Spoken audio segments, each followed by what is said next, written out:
Hello दोस्तों, आज का हमारा टॉपिक है डेरिवेटिव्स। तो ये डेरिवेटिव होता क्या है? तो हमारे पास अभी स्क्रीन पर एक डायग्राम दिख रही है जहाँ पे हमारे पास एक बड़ा रीजन है और एक छोटा रीजन है। अगर हमारे पास बड़े रीजन की इन्फॉर्मेशन और छोटे रीजन की इन्फॉर्मेशन हमें निकालनी हो तो उस प्रोसेस को हम कहते हैं डेरिवेटिव निकालना। और अगर हमारे पास इसके अपोजिट छोटे रीजन की इन्फॉर्मेशन हो और बड़े रीजन की इन्फॉर्मेशन हमें निकालनी है तो इस प्रोसेस को हम कहते हैं इंटीग्रेशन, जो डेरिवेटिव के एग्जैक्ट अपोजिट है। इसलिए हम उसे एंटी डेरिवेटिव भी कहते हैं। तो ये जो डेरिवेटिव के जो प्रॉब्लम्स है उसको सॉल्व करने के लिए कुछ बेसिक से फॉर्मूले हैं, वो अभी हम देखेंगे। तो जैसे कि आप देख पा रहे हैं हमारे पास ये मैंने 4 फार्मूले लिखे हुए हैं। इसमें आगे भी और कुछ फार्मूले हैं, लेकिन पहले हम ये फार्मूले समझ लेंगे, उसके बाद मैं आगे के फार्मूले बताता हूँ। तो जैसे हमारा फर्स्ट फार्मूला है d/dx of x raise to n equal to n x raise to n minus 1। इसमें हमने क्या किया है, बेसिक सा है।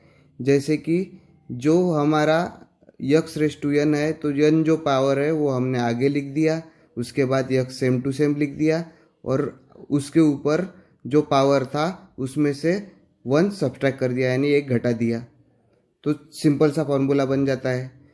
उसके बाद इसके हम एग्जाम्पल भी देखेंगे, लेकिन उससे पहले नीचे के फॉर्मूले देख लेते हैं। तो सेकंड फार्मूला है d/dx of e raise to x. अगर e रेस टू एक्स का डेरिवेटिव हमें निकालने को कहा जाए तो सिंपली डायरेक्टली लिख देना है e रेस टू एक्स, इसमें कोई भी चेंज नहीं होता। उसके बाद नेक्स्ट है d/dx ऑफ log x। अगर हमें log x का डेरिवेटिव निकालने को कहा जाए तो उसका डेरिवेटिव होता है 1/x।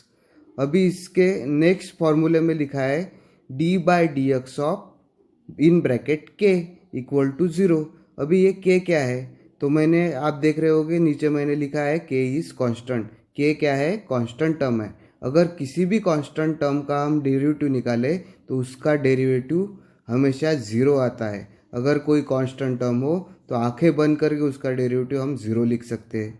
तो ये रहे कुछ फॉर्मूले। उसमें से पहले फॉर्मूले के कुछ एग्जाम्पल हम देखेंगे। तो जैसे कि आप स्क्रीन पर देख पा रहे हो हमारे पास जो फॉर्मूला है d/dx of x raise to n equal to n x raise to n minus 1। तो अभी ये जो n की वैल्यू है ये क्या हो सकती है, क्या क्या पॉसिबिलिटी है। तो n की वैल्यू एक तो पॉजिटिव नंबर हो सकती है या निगेटिव नंबर हो सकती है या कोई फ्रैक्शन हो सकता है। तो हम तीनों भी तरीके से इसको सॉल्व करके देखेंगे। तो फर्स्ट हम लेते हैं x रेस टू 4। अभी n की वैल्यू हमने क्या ली है, पॉजिटिव नंबर।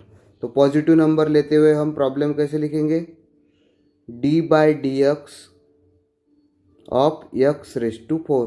अभी इसे सॉल्व करते वक्त फॉर्मूला को ऑब्जर्व करते रहिए और ऑब्जर्व करते करते आंसर अपने आप निकलते जाएगा।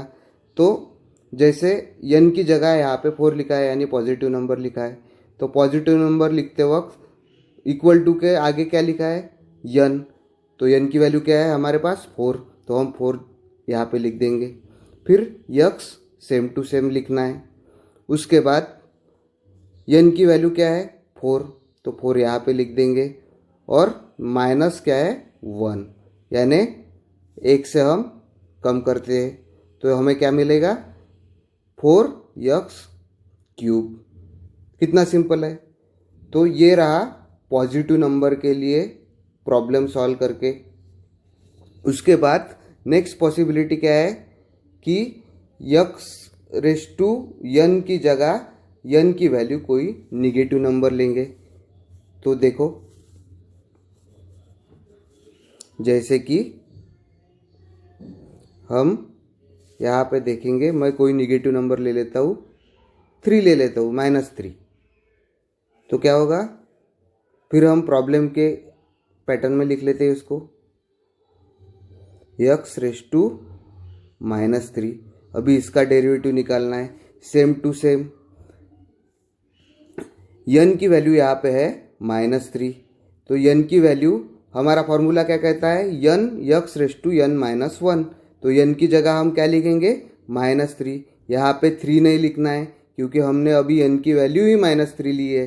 तो उसके बाद x, फिर n की वैल्यू क्या है -3 है, तो यहाँ पे -3 लिख देंगे, फिर -1। तो नीचे की स्टेप में क्या आएगा, -3x, -3 -1 क्या होता है, -4। तो हमें क्या आंसर मिला, -3x⁻⁻4। अभी यहाँ रुकना नहीं है, आगे हमें पता है, हमने इंडाइसेस यूनिट में पढ़ा है कि अगर हमें ऐसी टर्म दिखे a⁻1 तो हम उसे 1/a इस प्रकार लिख सकते हैं। तो इसका ही यूज़ करके हम इसको ऐसे नहीं लिख सकते क्या, -3/x⁴। यानी इस रूल के हिसाब से हम क्या कहते हैं कि अगर किसी टर्म का पावर निगेटिव हो तो उसे हम डिनोमिनेटर में पावर पॉजिटिव करके लिख सकते हैं। वही मैंने इस टर्म में किया है। तो हमारा फाइनल आंसर क्या आया, -3x⁴। अभी हमने एक पॉजिटिव नंबर लिया था 4, दूसरी बार निगेटिव नंबर लिया -3। अभी हम थर्ड कोई एक फ्रैक्शन लेते हैं।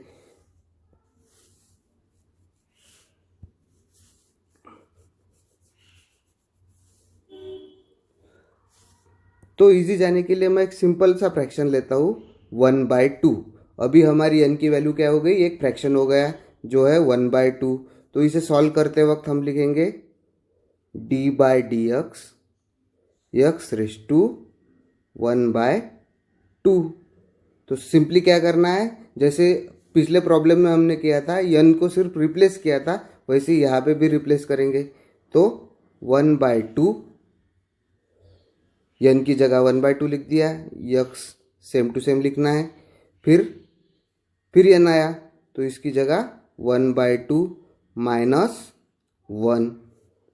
अभी नेक्स्ट स्टेप में 1/2 x⁻, अभी फ्रैक्शन की एडिशन सब्ट्रैक्शन हम सब स्कूल में पढ़े हैं। तो 1/2 -1 एलसीएम मेथड से अगर सॉल्व किया तो हमें क्या मिलता है, -1/2। अभी आप ऑब्जर्व कर रहे होगे पिछले प्रॉब्लम की तरह यहाँ पे भी x का जो इंडेक्स है वो निगेटिव आया है।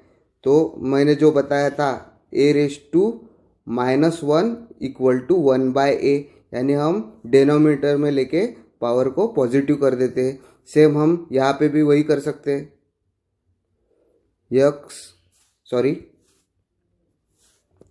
यहाँ पे होगा 1/x⁻1/2। अभी ये डिनोमिनेटर में जब इंडेक्स गया तो पॉजिटिव हो गया। अभी हम सबको पता है कि अगर किसी भी टर्म का पावर 1/2 हो तो उस 1/2 का मतलब होता है स्क्वायर रूट। तो मैं उसे ऐसे भी लिख सकता हूँ, 1/2 ये मल्टीप्लाई में जाएगा तो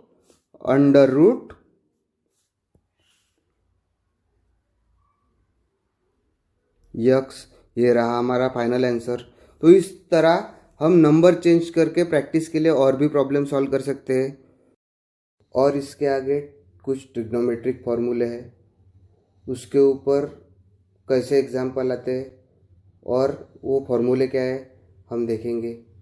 तो दोस्तों, आपको मेरा ये एक्सप्लेनेशन कैसा लगा? अगर वीडियो अच्छा लगा है तो लाइक कर दीजिए और चैनल को सब्सक्राइब कर दीजिए। मिलते हैं अगले वीडियो में। वीडियो देखने के लिए धन्यवाद। Bye bye.